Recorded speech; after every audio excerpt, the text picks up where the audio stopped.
સાંજનો સમય હતો. એક માતા પોતાના બાળકને સ્કૂલેથી ઘર લઈને આવી રહી હતી. બાળક પાછળની સીટ પર ખુશીથી કંઈ બોલતું હતું, પણ માતાનું મન ક્યાંક બીજે જ હતું.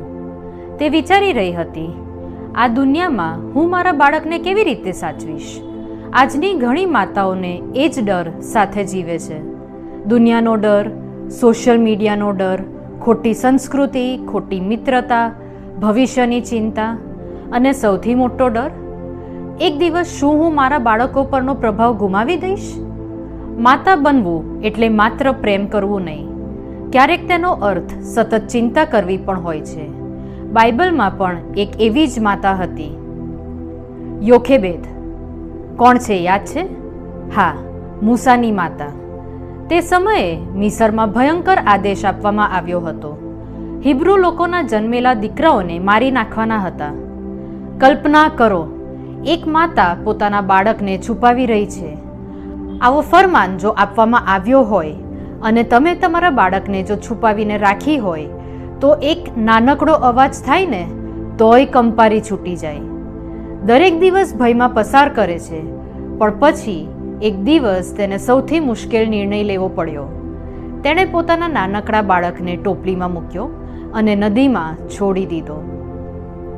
એક માતા માટે એક ક્ષણ કેટલી અશક્ય હશે, પણ યોખેબેદે આપણને એક બહુ ઊંડો પાઠ શીખવ્યો. વિશ્વાસનો અર્થ દરેક પરિણામને નિયંત્રિત કરવો નથી.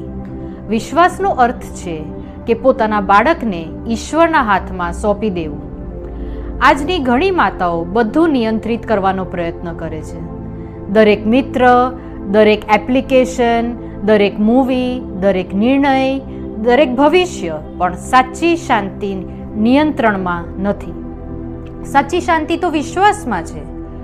બાળક તમારી સામે છે ત્યારે તમે એનું નિયંત્રણ કરી શકો છો, પણ જો જ્યારે એ સ્કૂલમાં, કોલેજમાં, જોબ ઉપર હોય ત્યારે તમે તેમનું કેમનું કંટ્રોલ કરશો? કારણ કે એક માતા પોતાના બાળકને દરેક ખતરાથી બચાવી શકતી નથી, પણ તે દરરોજ તેને ઈશ્વર તરફ દોરી શકે છે. જ્યારે બાળક પોતાની માતાને પ્રાર્થના કરતા જુએ છે, ઈશ્વર પર ભરોસો રાખતા જુએ છે, મુશ્કેલ સમયમાં પણ વિશ્વાસ રાખતા જુએ છે, ત્યારે તે બાળક શીખે છે કે સુરક્ષા ક્યાં મળે છે. કારણ કે બાળક માટે સૌથી સુરક્ષિત જગ્યા માતાના નિયંત્રણ હેઠળ નહીં, પરંતુ ઈશ્વરના હાથમાં છે. જો આજે કોઈ માતા ડરી રહી હોય તો યાદ રાખજો, ઈશ્વર તમારા બાળકને તમારા કરતાં પણ વધુ પ્રેમ કરે છે, અને જ્યાં તમારો હાથ પહોંચી શકતો નથી ત્યાં પણ ઈશ્વરનો હાથ પહોંચે છે.